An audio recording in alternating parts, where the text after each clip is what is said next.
বাবু, এই বাবু শোনো না। কি হয়েছে বলো, শুনছি তো। আমার না খুব আদর আদর পাচ্ছে। এখন আমি কি করতে পারি তার জন্য? কি করতে পারো মানে? তুমিই তো সবটা করবে, তা না হলে আর কে করবে শুনি? কি করতে হবে সেটাই তো বলছি। সেটা না বলে দিলে কিভাবে করব শুনি? দেখো, নাকামি করার চেষ্টা করো না তো। আমার আদর আদর পাচ্ছে, তুমি এখন আমাকে আদর করে দিবে, তাহলেই তো হয়ে যাবে। তুমি এত কথা করেছো কেন? নাকি আমাকে আদর করার ইচ্ছেটা নেই তোমার? দেখো, এটা অফিস।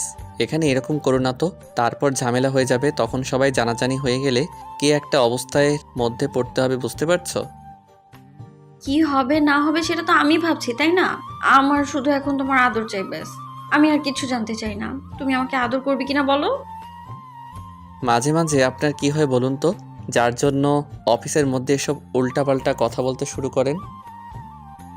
সাকিব কথায় মায়ার চোখ বড় বড় করে রাগী দৃষ্টিতে ওর দিকে তাকালো আর বলতে লাগলো। এবার কিন্তু আমি রেগে যাচ্ছি। আরে বাবা, রাগ করার মতো কি এমন বললাম যার জন্য রেগে যাচ্ছেন, সেটা তো বলেন।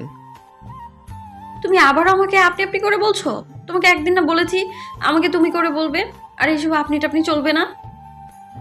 কিন্তু কেন আপনি করে বললে কি সমস্যা? আর এখন তো আমরা অফিসে আছি, আর অফিসের বসকে তো তুমি করে বলাটা মানায়, তাই না? বসকে তুমি করে বলাটা তো কোনো ভদ্রতার পরিচয় দেয় না। তোমাকে আপনি করে বলতে বারণ করেছি।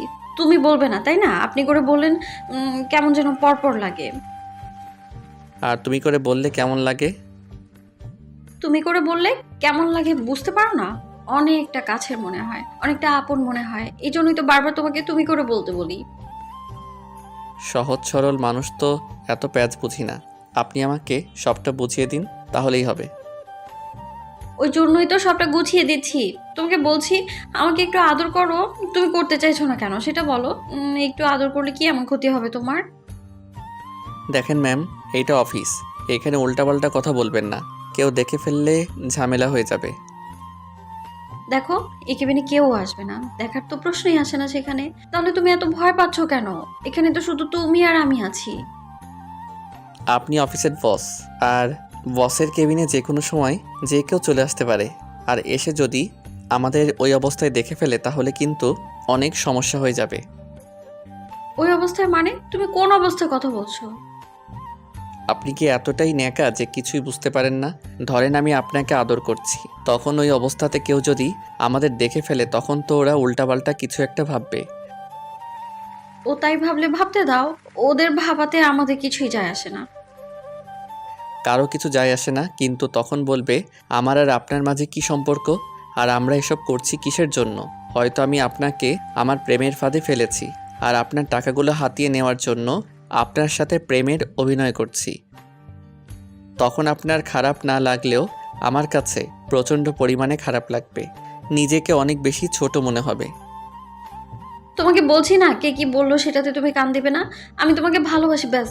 এটাই আমার কাছে অনেক। তাহলে তুমি কেন এসব কথা শোনো? আর কেন মানুষের কথায় কান দাও বলো তো? দেখেন, সমাজের মানুষকে নিয়েই আমাদের চলতে হয়, তাই সমাজের মানুষের কথাটা মাথায় রেখেই সামনের দিকে এগোতে হয়। বউকে ভালোবাসতে গেলেও সমাজের মানুষের কথা শুনে বাসতে হয়, তাই না? ম্যাম, কি যে বলেন না। আর এসব কথা কেন বলছেন? আমি তো ঠিকই বলছি। তুমি যেটা বোঝাতে চাইছো আমি সেটাই বলছি। আর তখন থেকে তুমি আমাকে কি ম্যাম ম্যাম করছো। আরেকটা বার যদি ম্যাম বলে ডাকো না, তাহলে না আমার থেকে খারাপ আর কেউ হবে না। খুশি মেরে তোমার নাক ফাটিয়ে দেবো একদম, দেখে নিও। ওকে ওকে বাবা, আর বলবো না। এখন কোনো কাজ থাকলে বলেন, আমি সেটা শেষ করে এখান থেকে যাই। না হলে আপনার দুষ্টমিটা কমবে না। ও, তার মানে তোমার কাছে ভালোবাসাটা চাওয়াটা আর তোমার কাছে আসার কোনো অধিকার আমার কোনোটাই নেই, তাই তো? আপনি সবসময় এসব কথা কেন বলেন? আমি কি একটাবারও সেটা বলেছি যে আপনার আমার কাছে আসার, আমার আদর ভালোবাসা চাওয়ার আপনার অধিকার নেই? আপনি সবসময় শুধু উল্টাপাল্টা ভাবেন। মায়া নিজের চেয়ার ছেড়ে উঠে এসে সাকিবের শার্টের কলারটা ঠিক করে দিতে দিতে বলল। কি করব বলো? তোমার কাছে আসলেই আমার দুষ্টুমি পায়, আর বারবার দুষ্টুমিটা করতে ইচ্ছে করে। বাসা তো সেই সন্ধ্যায় যাবে, তারপর গিয়ে আবার রান্না করতে হবে। আর রাতে তো তুমি আমাকে বেশিক্ষণ আদর করো না। তাই তো আমার এখন এখানেই আদর পেতে ইচ্ছে করছে। তাহলে এতে আমার দোষ কোথায় বলো? রাতে ওই জন্যই বেশিক্ষণ আদর করি না, তাতে সকালে উঠতে সমস্যা হবে। আর জানো, আব্বু আম্মু অসুস্থ, ওই জন্য তোমাকে সকালে উঠে রান্না করতে হয়, ওই জন্যই তোমাকে বেশি ডিস্টার্ব করি না। না, তুমি এটা বলতে পারলে? আমি সব সময় তোমার কাছে ভালোবাসাটাই চেয়ে এসেছি, আর তুমি এই না বলছো আমাকে ডিস্টার্ব করো। এখন থেকে আমাকে প্রচন্ড পরিমাণে ভালোবাসবে, প্রচন্ড পরিমাণে আদর করবে, ঠিক আছে? ওকে বাবা, বাসবো। এবার ছাড়েন, আমাকে যেতে দেন। না, তুমি তো ততক্ষণ যেতে পারবে না যতক্ষণ অবধি তুমি আমায় আদর না করবে। আরে বাবা, অফিসের মধ্যে কি করে আদর করবে? আপনি তো দেখছি পুরো পাগল হয়ে গেছেন। কেন পাগলামি করছেন বলেন তো? এমন করলে আরও সমস্যা হয়ে যাবে। একটু বোঝার চেষ্টা করেন না কেন? কি হলো না হলো সেটা তো আমি জানতে চাই না, তাই না? তুমি আমাকে আদর করবে, ব্যাস। ওকে, করে দিচ্ছি, কিন্তু একটা কিসে সন্তুষ্টি থাকতে হবে। বাসায় গিয়ে অনেক আদর করব, এখন কিন্তু এর থেকে বেশি কিছু করতে পারবো না। না, শুধু কিছু কিসে মন ভরে না, অন্য কিছু দেবে না? না না, এখানে আর অন্য কিছু করতে পারবো না। তুমি নিবে কিনা বলো, না হলে আমি চলে যাই। এই না না, সেটাই অন্তত দাও। এখন কিছু না পাওয়ার থেকে তো এটাই ভালো। মায়া বাচ্চাদের মতো মুখ করে কথাটা বলতেই সাকিব মায়াকে কাছে টেনে নিল। তারপর ওর কোমর চড়িয়ে ধরতেই মায়ার শার্টের কলার দুটো আঁকড়ে ধরে ওদের 4 ঠোঁট এক করে দিল। 5 মিনিট পর মায়াকে ছেড়ে দিয়ে তারপর ওর কপালে একটা চুমু দিয়ে বলল, এবার মিষ্টি মেয়ের মতো কাজ করো। বাসায় যাওয়ার সময় বুকের সাথে জড়িয়ে ধরবো। কেমন থাকো পাগলিটা? আপনারা হয়তো ভাবছেন এখানে কি হতে পারে, তাই না? আসলে মায়া সাকিবের অফিসের বস আর ওর অফিসের ম্যানেজার। মায়া দেখতে যথেষ্ট সুন্দরী, তাই সাকিব প্রথম দেখাতেই ওকে ভালোবেসে ফেলেছিল। মায়া জানতো না, আর একটা সময় সাকিব যখন ওকে ফলো করত, মায়ার সেটা বুঝতে পারে। তখন মায়া বারবার ওকে বিষয়টা জিজ্ঞেস করে, তারপরও সাকিব প্রকাশ করছিল না। সাকিব ভেবেছিল মায়া হয়তো এসব জানতে পারলে ওকে চাকরি থেকে বের করে দিবে, তাই সাকিব সবটা লুকিয়ে যাওয়ার চেষ্টা করেছিল, নিজেকে সরিয়ে নিতে চেয়েছিল মায়ার থেকে। কিন্তু ততদিন সাকিব প্রচণ্ড পরিমাণে ভালোবেসে ফেলেছিল, আর এতটা ভালোবেসে ফেলেছিল যে জীবনের প্রথমবার এতটা কোনো মানুষকে নিজের করে পেতে চাইছিল। কিন্তু সাকিব জানে মায়ার বাবা প্রচণ্ড পরিমাণে রাগী মানুষ। যখন এসব জানতে পারবে তখন ওকে শুধু চাকরিটা থেকে নয়, এই শহর থেকে বের করে দিবে। এমনকি ওকে অনেক ঝামেলার সম্মুখীন হতে হবে। বয়স্ক মা বাবাকে নিয়ে এই শহর ছেড়ে সাকিব কোথায় যাবে সেটা ভেবে পাচ্ছিল না। তাই মায়ার দিক থেকে নিজেকে সরিয়ে নেওয়ার চেষ্টা করলে তখন মায়া নিজেই ওকে প্রপোজ করে দেয়। সেদিন সাকিব মায়াকে ফিরিয়ে দেওয়ার জন্য বলেছিল, ম্যাম, আপনি এসব কি বলছেন? আপনি বুঝতে পারছেন আপনি কি চাইছেন? আর আপনি হয়তো পাগল হয়ে গেছেন, না হলে এসব উল্টাপাল্টা কথা বলতেন না। আমি পাগল হয়ে গেছি, তোমার প্রেম ভালোবাসা আমাকে অন্ধ করে দিয়েছে। আমি বুঝতে পেরেছি তো আমি তোমাকে কতটা ভালোবাসি, আর তুমিও আমাকে ভালোবাসো, সেটা আমার ভালোভাবেই জানা আছে। কে বললো আমি আপনাকে ভালোবাসি? আপনার এসব ভুল ধারণা। কার থেকে শুনেছেন এসব? সব কথা শুনতে হয় না, আর মুখে বলেও দিতে হয় না। তুমি যে সবসময় আমাকে ফলো করো, আমার আশেপাশে ঘুরঘুর করতে থাকো, নানা কাজের বাহানায় একবার আমাকে দেখার জন্য বারবার আমার কেবিনে যাও, সেটা আমি খুব ভালো করেই জানি। এটাকে তুমি কি বলবে? অভিনয়? জানি তুমি আমার থেকে কেন দূরে সরে যেতে চাইছো। দেখো, টাকা পয়সা লাইফে সব কিছু না, বুঝলে? ভালোবাসা জিনিসটা না অনেক বড়, যেটা টাকা দিয়ে কেনা যায় না। ম্যাম, অভাব যখন ঘরের দরজা দিয়ে ঢোকে, ভালোবাসাটা তখন জানালা দিয়ে পালায়। তাই আমি চাই না এরকম একটা ভুল করে আপনাকে নিজের লাইফে টেনে নিতে। তারপর না আপনি থাকতে পারবেন, না আমি পারবো। আপনাকে কষ্টের কষ্ট দেখেও আমি ভালো থাকতে পারবো না। প্লিজ এসব কথা না বলে বাসায় গিয়ে মন দিয়ে ভাবুন আপনি ভুল করছেন। তুমি আমার ভালোবাসা শিখিয়ে এখন আমার থেকে দূরে সরে যেতে চাইছো তুমি? আমি আপনাকে ভালোবাসা শিখাবো কেন? আর আমি আপনাকে কখনো ভালোবাসিনি, যার জন্য আপনাকে ভালোবাসা শিখিয়েছি। তোমার চোখ বলে দিচ্ছে তুমি আমাকে কতটা ভালোবাসো। প্লিজ মিথ্যা বলো না। আর যাই হোক, তোমার অবহেলাটা সহ্য করতে পারবো না, আর তোমার থেকে ভালোবাসাটা না পেয়ে কষ্ট হবে সেটাও সহ্য করতে পারবো না। প্লিজ আমাকে একটাবার বুকে জড়িয়ে নাও না। বললাম তো আমি আপনাকে ভালোবাসি না, তাহলে বুকে জড়িয়ে নেওয়ার তো কোনো প্রশ্নই আসে না। মায়া সাকিবকে অনেকবার বোঝানোর চেষ্টা করেছিল সেদিন। তারপর পুরো 6টা মাস ওকে বোঝানোর চেষ্টা করেও ব্যর্থ হয়ে গেছিল, কারণ সাকিব ওর থেকে দূরে সরে যেতে চাইছিল। তারপর যখনই বিষয়টা মায়ার বাবা জানতে পারল, তখন অনেক ঝামেলা হয়েছিল। মায়ার বাবা সাকিবকে অফিস থেকে বের করে দেয়। সাকিবও নিরুপায় হয়ে অফিস থেকে বের হয়ে যায়। অন্যদিকে মায়া কয়েকটা দিন নিজেকে ঘরবন্দি করে দিয়েছিল। তারপর যখন মায়ার আব্বু ওর বিয়ে ঠিক করে দেয়, তখনও সুইসাইড করার মতো একটা বড় সিদ্ধান্ত নিয়ে ফেলে। সেদিন কোনো রকমে মায়াকে আব্বু আম্মু বাঁচাতে পারলেও ওই ঘটনার পর থেকে মায়া কারোর সাথে কথা বলছিল না, শুধু বলছিল সাকিবকে ভালোবাসার আর ওকেই চায়। মায়ার আব্বু কোনো উপায় না পেয়ে সাকিবকে অফিসে ফিরিয়ে এনেছিল। তারপর ওর সাথে সাকিবের বিয়ের কথাটা বলেছিল। তখন সাকিব মায়ের আব্বুকে বারণ করে দেয়, কারণ সাকিব জানে ও মায়াকে কখনো হ্যাপি রাখতে পারবে না। সাকিবের সিদ্ধান্তে মায়া আবারও পাগলামি করতে লাগে। তখন মায়ের আব্বু সাকিবের বাসায় গিয়ে ওর আব্বুর হাত ধরে করজোড়ে ওনার মেয়েটাকে নিজের ঘরের বউ করে নিতে বলে। সাকিবের আব্বু আম্মু ওনার এরকম আকুতি মিনতি দেখে সাকিব বিয়েটা করতে বললে সাকিবও বিয়েটা করে নেয়।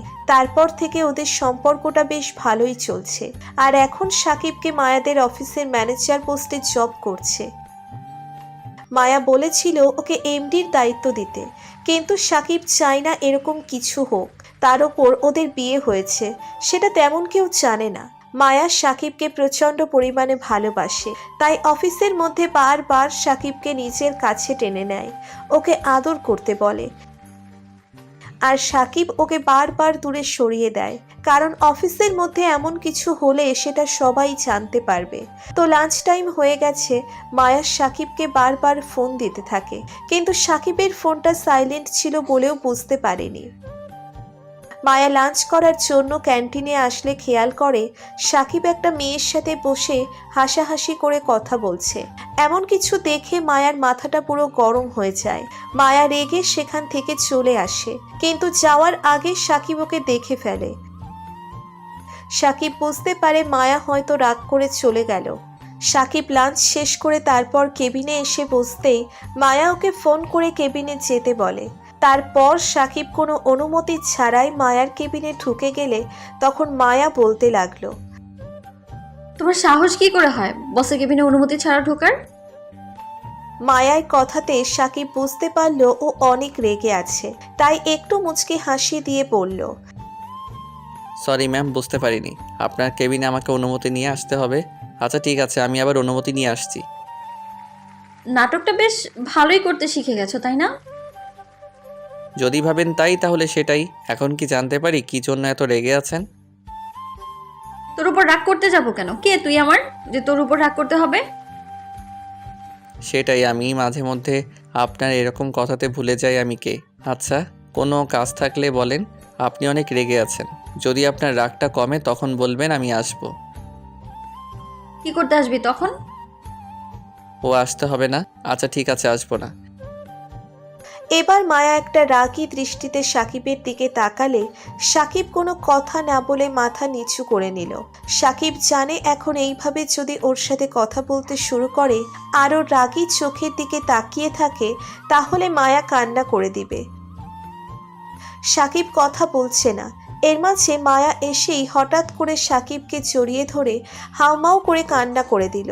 সাকিব ওকে শান্ত করার জন্য 2 হাতে জড়িয়ে ধরে বলতে লাগলো, আরে বাবা, রাগটা আমার উপর করেছো, তার জন্য আবার কান্নাকাটি করতে হবে?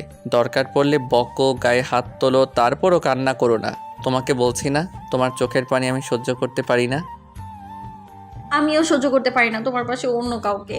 তুমি সেটা কেন বুঝতে চাও না? তোমাকে আর কতবার বোঝাতে হবে? তোমাকে আমি অন্য কারোর সাথে ভাগাভাগি করে নিতে পারবো না। আরে বাবা, ওই মেয়েটা অফিসের একজন স্টাফ, তুই সেটা দেখোনি? ওকে কাজ বুঝিয়ে দিয়েছিলাম আর লাঞ্চ টাইম হয়ে গেছিল। ও অনেক রিকোয়েস্ট করছিল ওর সাথে লাঞ্চ করতে। আর এই সামান্য বিষয়ে তুমি এত রেগে যাও কেন? আমি তো তোমারই আছি, জানো আমি তোমাকে কতটা ভালোবাসি, তারপরও এভাবে সন্দেহ করো আমাকে। তোমাকে সব সময় হারিয়ে ফেলার ভয় হয়, ওই জন্যই তো সন্দেহ করি। আর সন্দেহ করি তার মানে তো এই না যে আমি তোমায় ভালোবাসি না।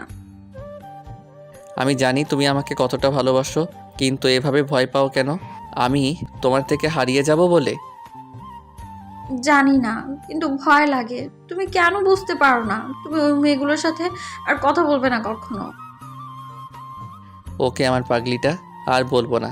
দেখি, তাকাও আমার দিকে। এভাবে কেউ কান্নাকাটি করে বলো? তুমিই তো কাঁদালে। তুমি জানো না অন্য মেয়েগুলোর সাথে কথা বললে আমি সেটা নিতে পারি না। ওকে বাবা, বলবো না। এখন কান্না থামাও আর তাকাও আমার দিকে। সাকিব কথাটা বলতেই মায়া ওর দিকে তাকালে সাকিব ওর চোখের পানিগুলো মুছে দিয়ে তারপর ওর কপালে আলতো করে ঠোঁটের স্পর্শ দিতেই মায়ার সাথে নিজের ঠোঁটগুলো সাকিবের ঠোঁটের সাথে মিলিয়ে দিল। তো ভালো থাকবে ভালোবাসা।